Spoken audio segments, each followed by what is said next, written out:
Every time I walk into a dinner at a family friend's house, I walk in scared. My parents tell me this one is going to be different, but I know better. Sure, they'll start by talking about politics or sports or some other adult topic, but the discussion always comes back to one thing: their kids, us, and our educations. There's always frequent comparisons between the lagging US students and those of other countries like China, Japan, Korea, and Finland.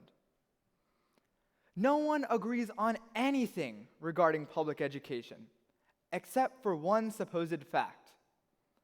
The American public education system is broken. But is it really? You know, it's an interesting phenomenon.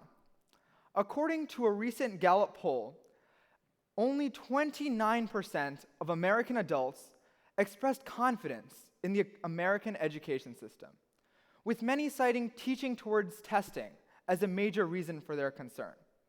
It was a record low. But surprisingly, when Gallup asked adults to rate their own child's school, an overwhelming 75% said that they positively viewed the quality of their own child's education. 29% for America's education, but 75% for their own child. How could this have happened? This gap suggests that the news media and political discourse have played a greater role in forming our perceptions of public education, rather than our own first-person experiences. But you hear it all the time. Year after year, American students lag behind their international counterparts in key academic benchmarks. Among the 34 countries in the Organization for Economic Cooperation and Development, the United States ranks 27th in mathematics, 20th in science, and 17th in reading. Not particularly inspiring numbers, especially when compared to some of the other countries that were measured. But you see, that itself is the problem. Numbers. We gauge the health of our education system based on numbers from testing. The Program for International Student Assessment, or PISA, is the international standardized exam that these rankings are based on. And it's known to only focus on specific benchmark tasks. But is there a test that can measure the passion a student brings to his or her ideas? Or a score that ranks students based on their leadership potential? Or an index that can gauge the creativity with which a student approaches a problem? These are the soft skills that the American education system excels at, one that no benchmark can measure. The American education system isn't broken. It's actually working pretty well. A few years ago, my cousin from India came to visit my family in the States. Now, her summer break starts much earlier than mine, so she came while I was still in school. Now, she decided that she wanted to come to my school and sit in on my classes, rather than just sit around bored all day. Yeah, she was that much of a nerd. Now, she goes to one of the most rigorous high schools in India, a country with a notoriously rigorous education system. But when she came home from school that day, she just couldn't stop gushing about how great her day had been. She loved how involved the teachers were at making sure students understood the concepts they were being taught, how interesting the textbooks made every subject, and all the different activities the school had to offer. She was just dying to go back to school the next day. Unfortunately, she couldn't. But that experience was so influential that she eventually decided to come to university in the United States, and she now attends Georgia Tech. Using a standardized test as a metric for the health of our education system in a time where education itself is trying to adapt to become more creative and less test-centric seems rather counterproductive, and rightfully so. Albert Einstein once said, "If you judge a fish by its ability to climb a tree, it'll live its entire life thinking it's stupid. If we judge our education system on its ability to create students who can do well on tests, we'll always consider it to be broken, because our schools and our teachers know that there's a better way to teach. Our school system is more like this fish. Sure, it can climb trees, but is that really what we want it to be doing? Our schools and teachers are working hard to inspire and empower students, because that's what the future will require, not just making them memorize random facts that could just have as easily come from Google. I've seen 3 things our schools are working really hard on to prepare students for their futures. Things that no benchmark can measure: collaboration, application, and independent study.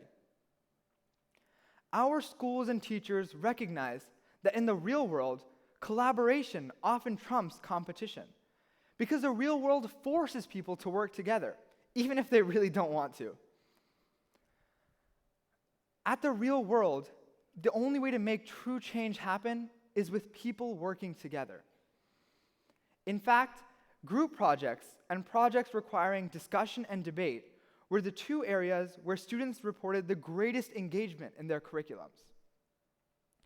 Schools also recognize that to make a topic interesting and valuable for students, real-world applications must be taught, because pure knowledge is most beneficial when students understand where it's used in the real world. Knowing applications inspires students to think deeper and truly understand the topics they're being taught. Most importantly, the job of education is to teach students how to learn and enabling them to apply that in their own way to their own projects. Independent study allows students to use their creativity for the greater good of society on real-world topics. And to tie all 3 of these together, students need advice and guidance in the form of mentorship, something that teachers provide really, really well by dedicating hours after school, before school, during lunches, and during free periods to make sure that students understand what's being taught. One of my teachers is here today, and I know she's definitely done that for me. But at this point, many of my fellow students in the audience will balk and say, there are all these places where schools don't teach applications or micromanage instead of allowing for independent thought, or force students to compete rather than collaborate. But the fact remains that sometimes these are important parts of education as well, and we have a long way to go before creativity is implemented in every aspect of our classroom. But if we don't recognize the positives, eventually we'll forget them, and national policy will eliminate them, because no one's talking about what they do and how they help our students, when we really should be strengthening them. I've seen these methods in my own school. In my 10th grade human geography class, our final project was to note a problem addressed by the current global order and come up with a practical solution to help address the issue. My passion had always been to help out in any way that I could in my country of birth, India. After hours and hours of poring through UN papers, reading government reports, and listening to people's stories, I decided that healthcare spoke the most to me, especially when people in rural areas couldn't access it. I ended up not only presenting my research in class, but creating a solution that could actually be used in the real world. I was able to test my system, Get to Greater, in the field and face the challenges it brought up head on.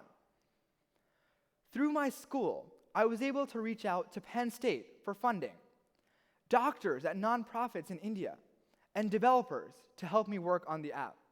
All examples of collaboration. The assignment itself encouraged me to think of practical applications for the concepts we had learned in school.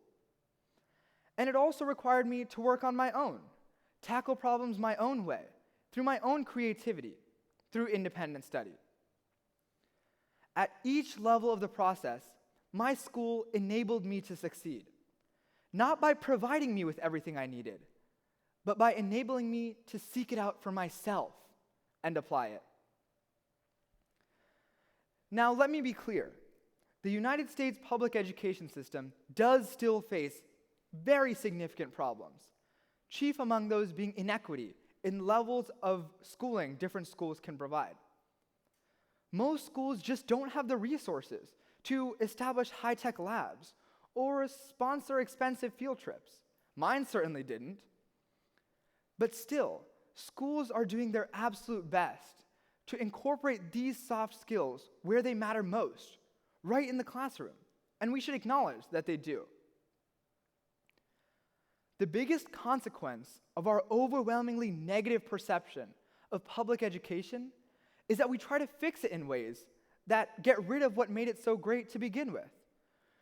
We try to add more tests to see how the school system is doing, more standardization, and we give teachers more things to cover in a year.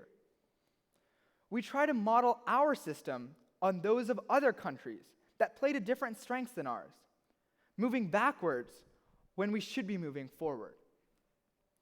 Now, I've talked a whole lot about theoretical ways education has changed, but let me just make it real. I just learned to drive, and I don't know about all of you, but the first time I was supposed to drive, I sat down in the driver's seat, put my hands on the wheel, adjusted the mirrors a little bit, and then immediately got back out, because I just knew I was going to crash. I was terrified.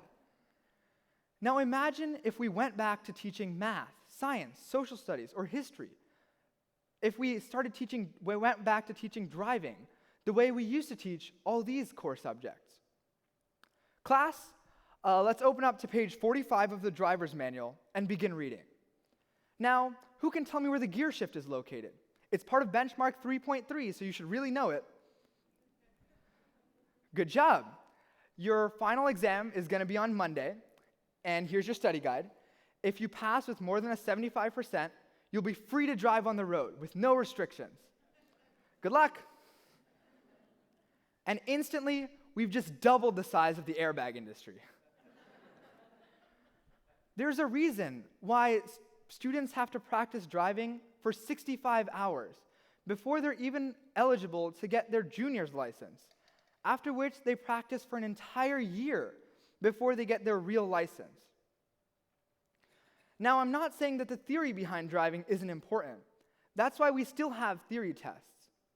But with driving, we recognize that just theory isn't enough.